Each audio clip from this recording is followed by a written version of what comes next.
Hi guys, welcome back to my channel. My name is Sana. You are watching Sana Tech YouTube channel. In this video, I am going to teach you how to fix iPhone stuck on notifications cancelled after iOS 17 update. Without wasting any time, let's start this video. Solution number 1. Force restart your iPhone. Press the volume up button, press the volume down button and press the power button. When you see Apple logo appears on screen, and release the power button and wait 5 to 10 seconds and restarting your iPhone and problem is fixed. If solution number 1 is not working, now applying the solution number 2.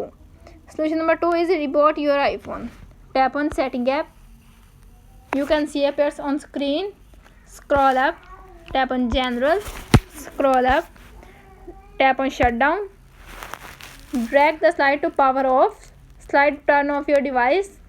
Wait for few seconds and turn your device back on and problem is fixed. If all solutions are not working on your iPhone, simply contact with support.apple.com and fix your problem. How to fix iPhone stuck on notification cancelled after iOS 17 update is successfully. That's it. If the video helpful to you, please don't forget to share and subscribe my YouTube channel. Thanks for watching.